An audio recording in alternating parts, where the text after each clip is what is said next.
Images of space can be amazing, but have you ever wanted to make your very own? NASA's Astrophoto Challenges lets you do just that. You can select data from telescopes on Earth and in space, choose colors to apply, and produce your very own expression of the universe.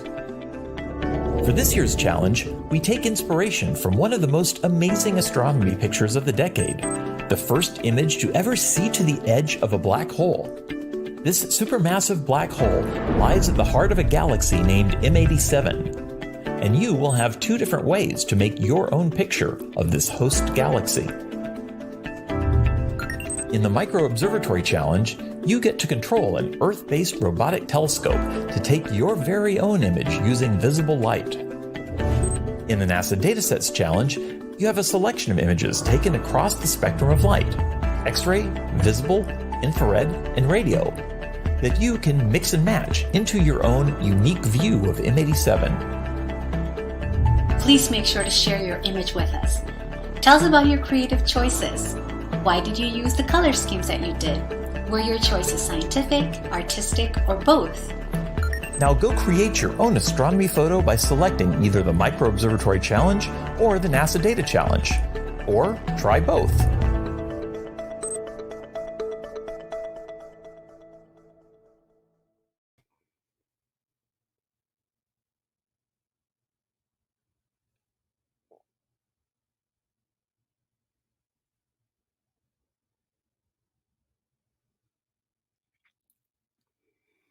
Hello, everyone. I'm Phil Lamar, and this is NASA's Ask the Astronomers Live, where you, who I assume are live, can ask real astronomers who are also live your questions as I chat with them about some of the most amazing things in the universe. Today, we're asking you a question. What would your galaxy look like?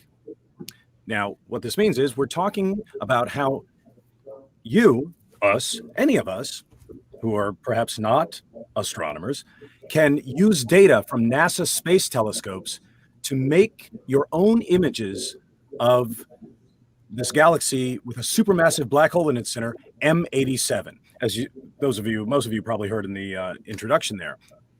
So you can use NASA data, or you can take control of a NASA telescope and request your own images of M87 from NASA's Universe of Learning's ground-based Micro Observatory Robotic Telescope Network. It's pretty impressive. And for those of you joining us on Facebook or YouTube, ask your questions in the comments section of the stream so we can see them, and ask the astronomers, because that's what we're here to do. And also, if you want to find out about upcoming shows like this and see lots of fun astronomy videos, please visit the website universeunplugged.org. There's a lot to learn and a lot to enjoy. All right. Our guests today are two astronomers who are involved with the Astrophoto challenges for the galaxy M87. Today we are joined by Dr. Eileen Meyer from UMBC in Baltimore, Maryland, and Dr. Rutuparna Das from the Center for Astrophysics at Harvard and the Smithsonian. Hello, Rutu. Hello, Eileen. Hi. Hello. Eileen, can you tell the folks at home, presuming they're not sitting in cafes on their phones, a little about yourself and the work you do? Sure. I am a professor of physics at the University of Maryland, Baltimore County, which means that I spend part of my time teaching physics to undergraduates and part of my time running a research group that's studying sources like M87, galaxies like M87 that have a supermassive black hole at their center. And these black holes are special. They're actively accreting matter, and sometimes they produce these things called jets, which we will talk about today because M87 is one of those. Ah, excellent. Rutu, how about you? Yeah, hi everyone. Thanks, Phil. I'm an astrophysicist and science communicator at the Center for Astrophysics at Harvard and Smithsonian. And what that means is that I spend a large chunk of my time looking at all of astrophysics, especially NASA astrophysics, and working out how to bring that to the public. I do this with NASA's Universe of Learning, which is hosting this Astrophoto challenge that we're going to talk about today. And I spend another chunk of my time studying the universe for myself, and having a lot of fun thinking about dark energy and how to weigh clusters of galaxies. Ah, weighing clusters. Somehow that sounds kind of blue collar.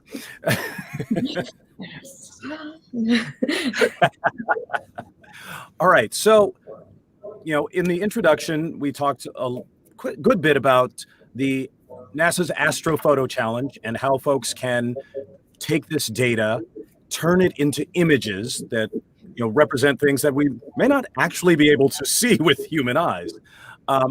But specifically, the Astrophoto challenge is focused on the galaxy M87, right? Yes. What is M87?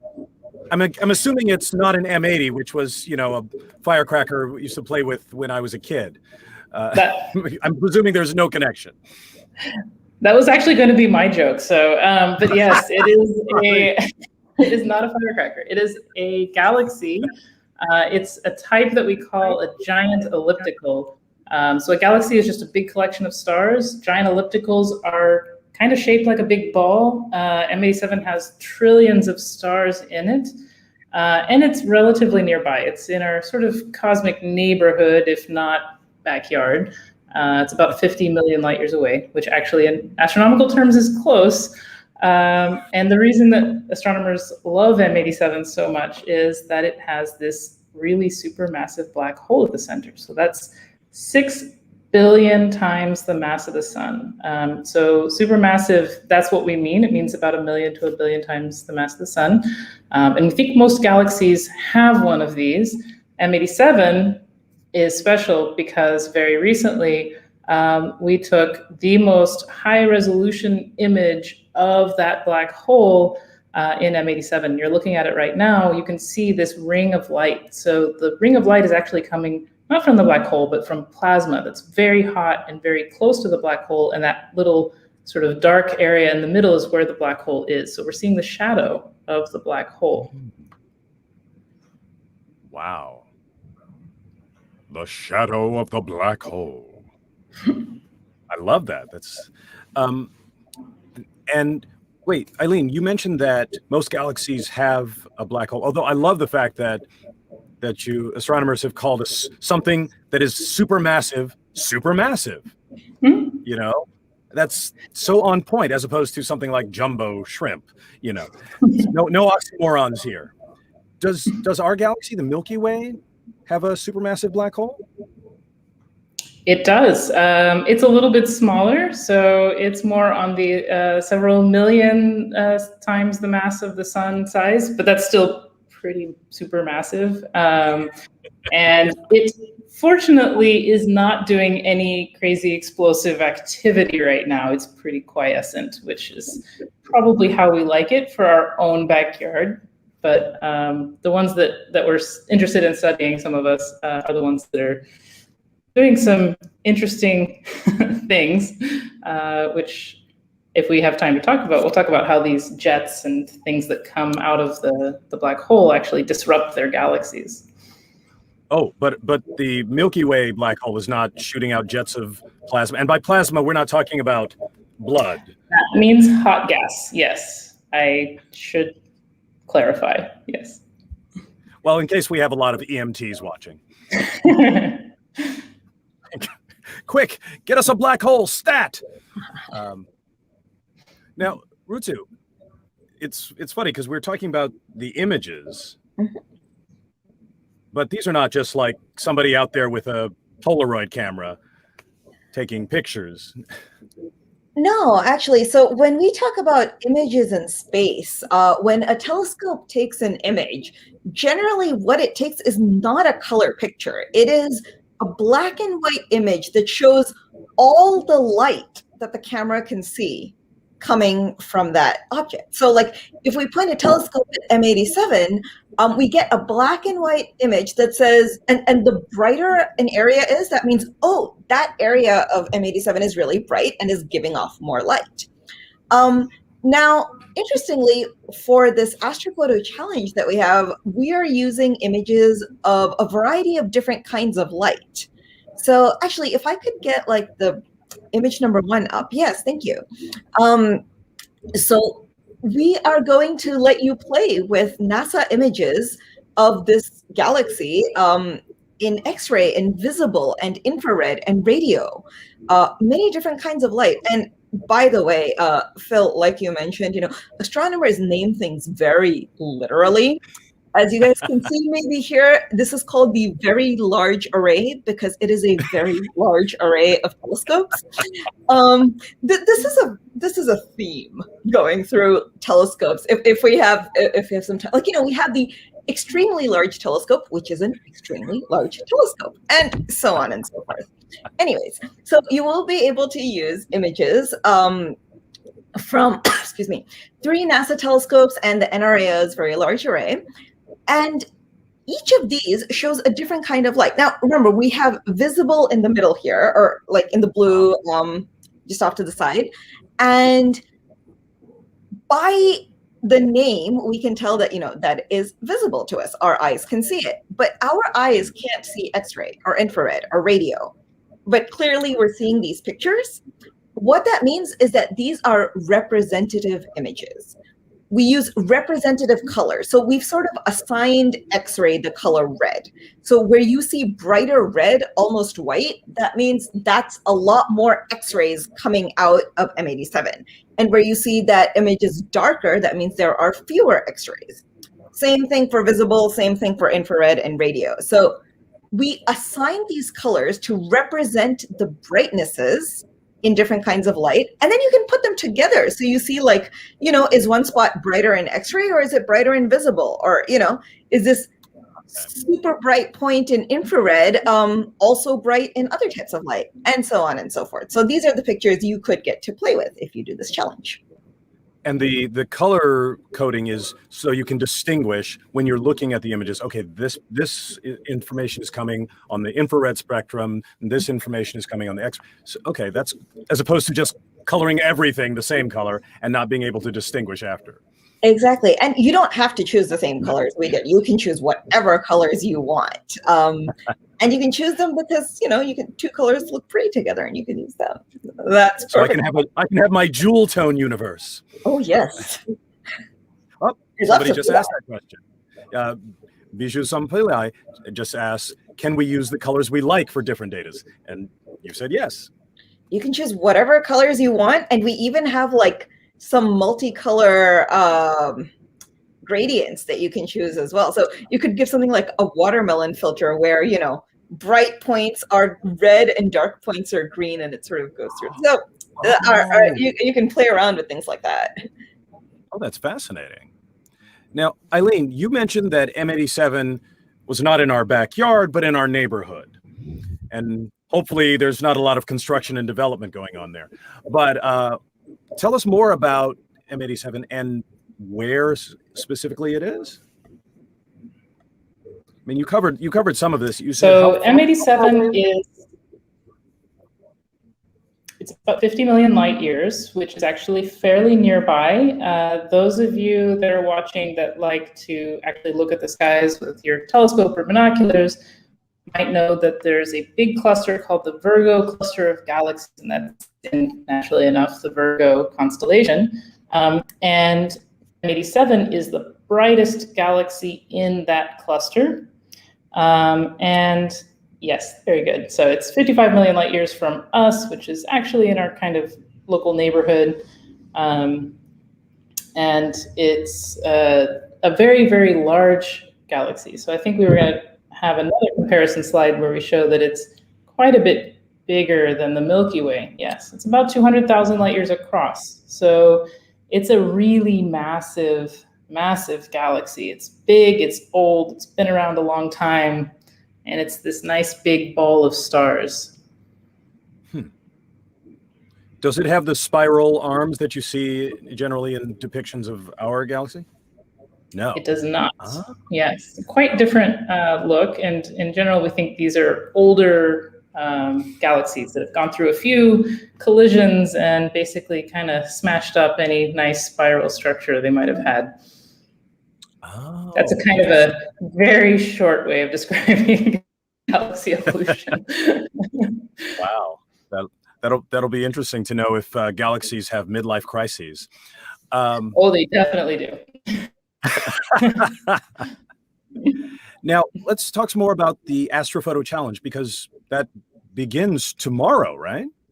Yes, it starts tomorrow and runs through the first week or two of of August. I misspoke.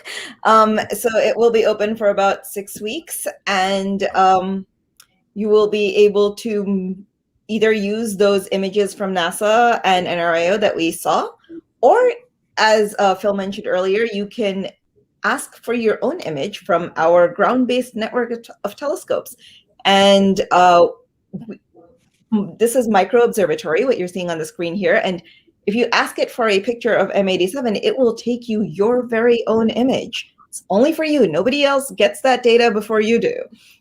And you can process that and make a pretty picture. You can even ask it for 3 different filters. So Micro Observatory, we talked about different kinds of light. This only looks at visible light, but you can say, show me all the red light coming from it, and all the green light, and all the blue light, and then put them together to make a multicolor image, which would actually be sort of like, I mean, if you make red, red, and green, green, and blue, blue while you're actually processing it, it would sort of look like what it would look like to your eyes once you put those colors together.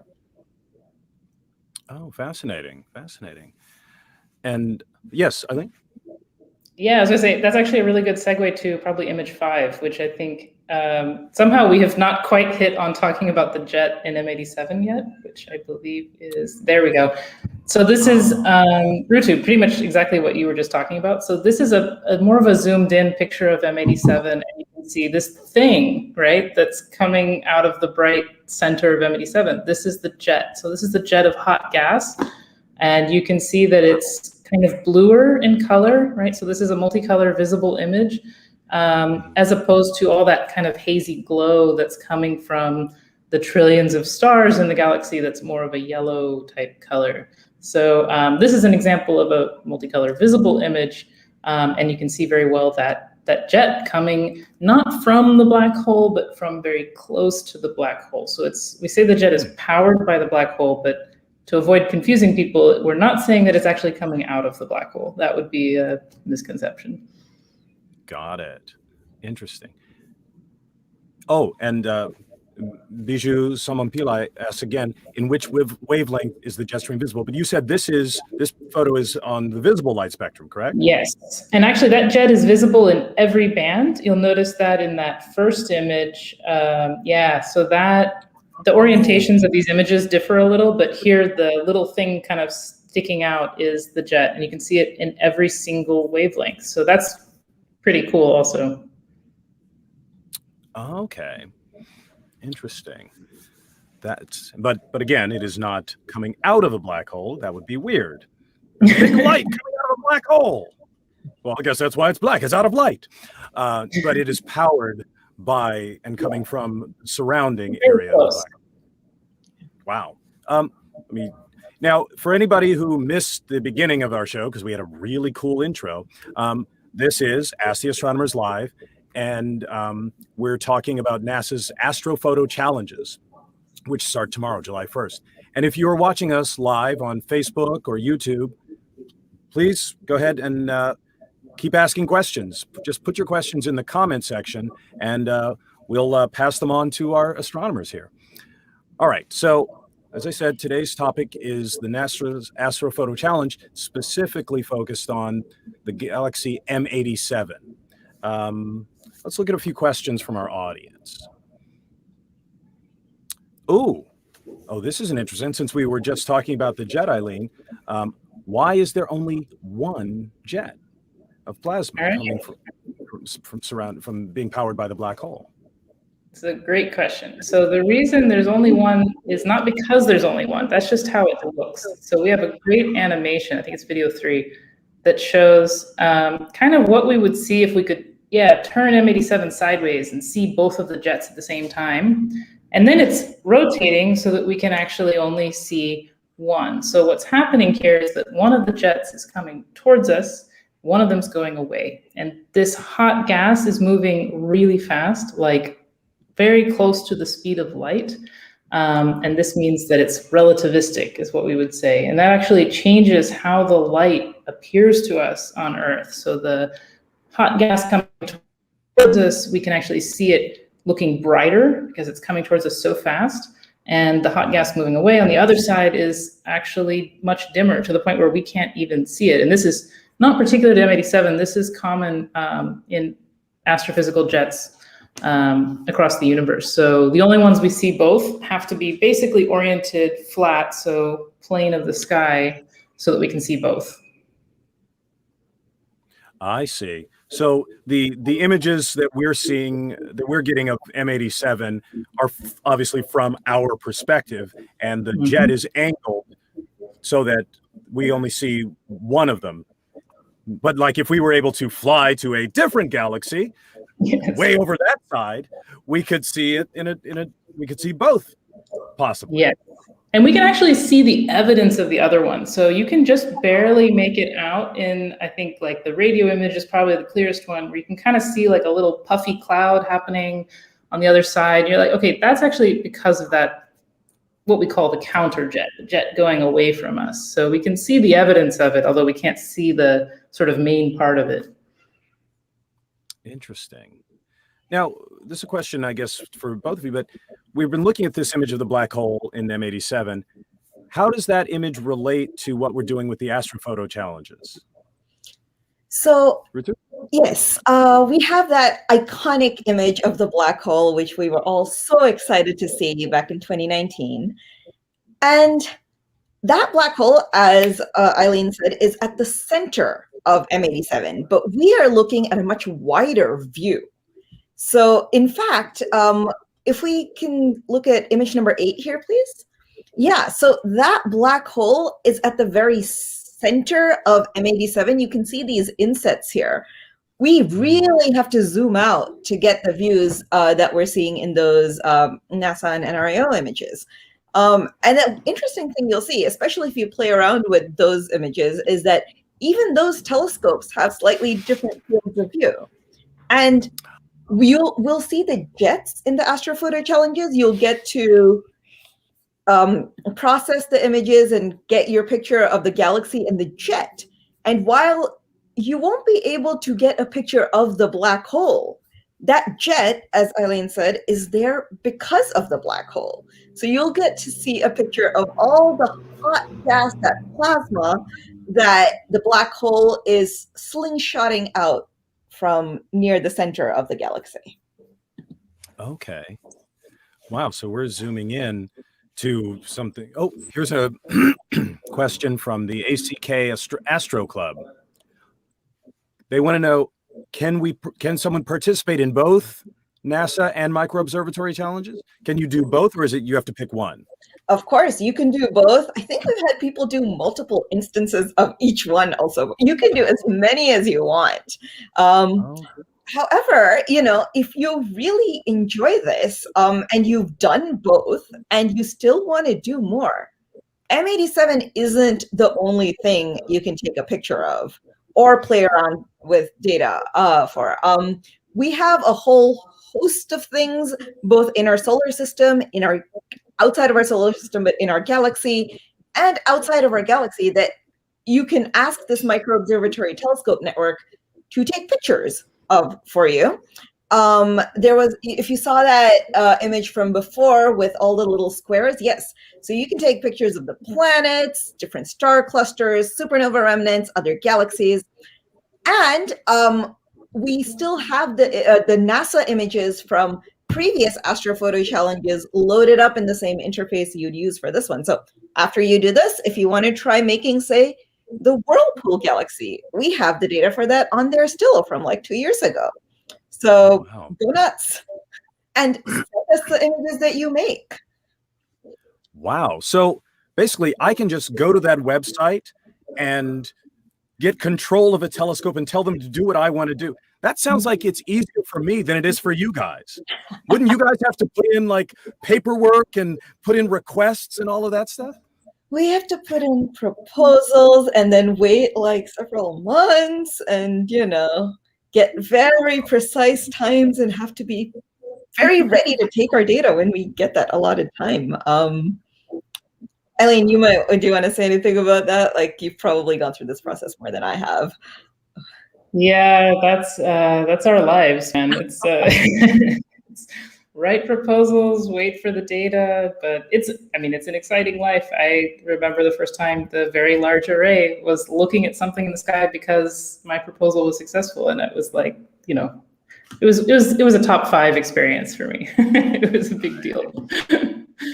Wow. Well, I'm very excited because now I can go on to the Astrophoto Challenge and bypass you guys. I can become a super astronomer.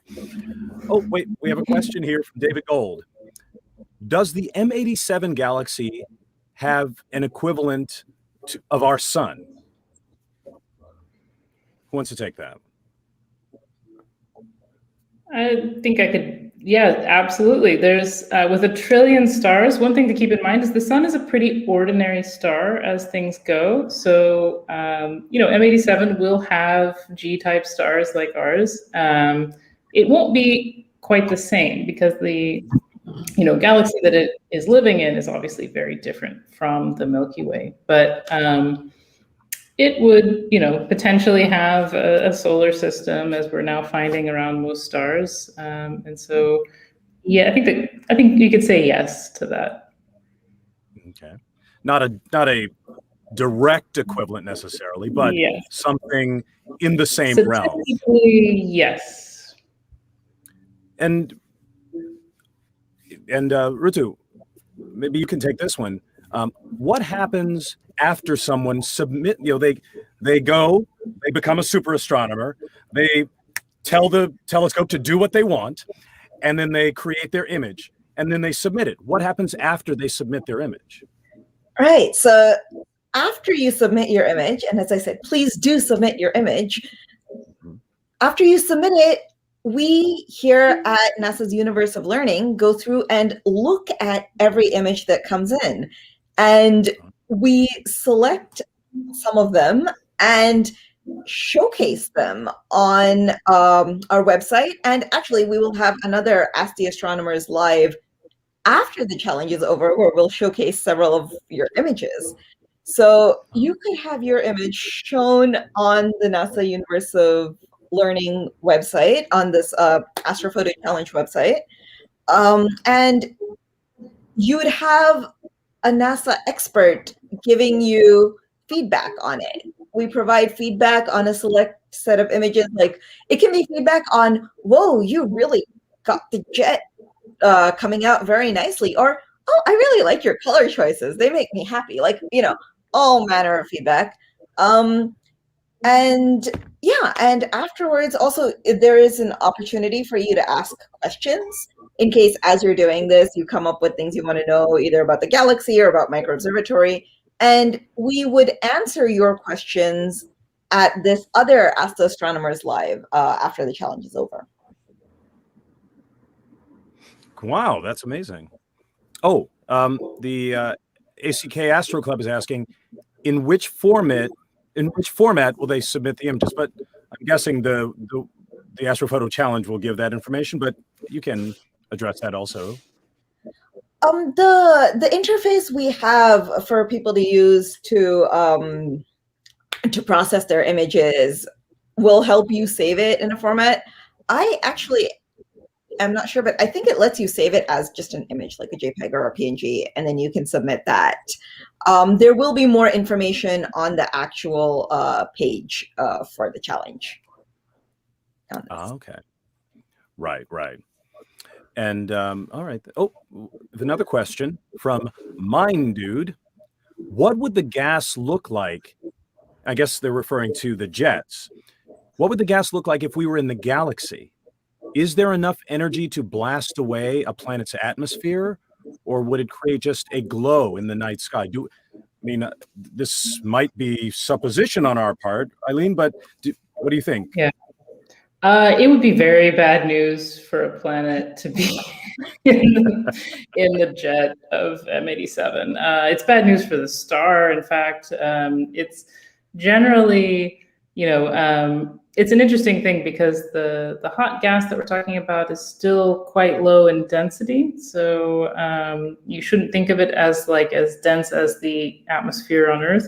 But it is very, very energetic. It carries a lot of energy. And so that will, in fact, definitely disrupt a planet or solar system that happened to traverse through the jet. Yeah, so we're lucky our black hole is not active. We're also far from it, unfortunately, as well. Is there a sense of how far the jet shoots in terms of light years? It's 5,000 light years long, okay, which is the main part. So that's sort of like that really bright part of it. Sort of the clouds of gas that accumulate is a bit bigger, but it's mostly within the galaxy. So. Right, so it's not shooting out of the galaxy. We're not going to worry about getting hit by M87's black holes jet. Everybody duck! There are jets that leave, actually, like completely leave their host galaxy and travel millions of light years, but the M87 is not one of those. Okay. Wow, that's amazing. Well, actually, this whole discussion has been amazing. I mean, we've been talking about M87, the supermassive black hole within it, and the chance that everyone has starting tomorrow to create images of that galaxy. But before we finish up, I wanted to ask you guys, do you have any final thoughts you want to say to the audience? Rutu? Yeah, I just want to say that, this is for you to explore and make your own image. And there is no right answer to what a good image is. And there is no standard where that an image has to meet to be good enough. We just want to see your representations of this galaxy. So whether you choose to, color your image because you like the colors, or whether you choose to color it in a way that makes sense to you scientifically, both are great. And we really, really want you to share your image with us. We have noticed in the past that a lot of people use the interface and make the images because we get the numbers of how many people use these images and, do the processing. But then we get far fewer entries into the challenge, and that makes us really sad because we want to see your pictures. And I will tell you a secret, which should not be a secret, because I've heard many people say that, oh man, people at NASA make such beautiful images. I could never do something like that. Astronomers, astrophysicists, majority of astronomers cannot make images, beautiful images to save their lives. That is not part of our job. So if we were, the pretty images you see are actually made by image processing professionals, data visualization professionals. But for us who actually look up at the sky and look at data and do the science of it, we probably have never made an image as part of our work. So whatever you're doing, whatever level of processing you're doing is probably the level of processing we're doing if we want to play around with this stuff. So please don't feel shy. Send us your images. We'd love to see them. Ah, okay. You're astrophysicists, not astrovisualists. You can use some help from the citizen scientists. Okay. Oh, yes. Some of these are far better than I could ever make. Many of these are far better than I could ever make, actually. Let me rephrase that. Oh, wonderful, wonderful. So they get better access to the telescopes faster than you, and they make prettier. Wow. This Astro Challenge is great. But before we wrap up, Eileen, do you have any final thoughts? Yeah, I just wanted to say that I'm so happy that there are people who are interested in what astronomers are doing and want to get their hands on the data. I think that's fantastic. And I just wanted to encourage people, if they like this, to look at some of the other cool things that are going on. Like there's this whole concept of citizen science where you can participate in an actual research project. There's basically the concept of crowdsourcing a lot of people to help categorize things. And there's a project called Zooniverse. I think they have the link here. Yeah, that's got a bunch of different projects that you can get involved in. And this is like real science research that you would participate in, or even just things like looking up your local astronomy club or going to astronomy camp for you guys that are students. Don't just do the one thing and drop it. Keep up your interest in astronomy. We love to hear from you, and love to hear that the public is doing these things. Wow. Thank you, guys. Thank you both for coming here and sharing your expertise. And thank you to NASA for sharing this opportunity. And thank you, the audience, for joining us today for our kickoff for NASA's Astrophoto Challenges for M87.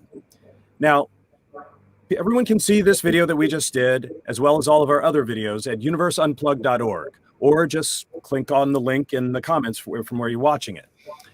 And please make sure to subscribe to Universe Unplugged on YouTube or follow us on Facebook so you won't miss any great shows like this one.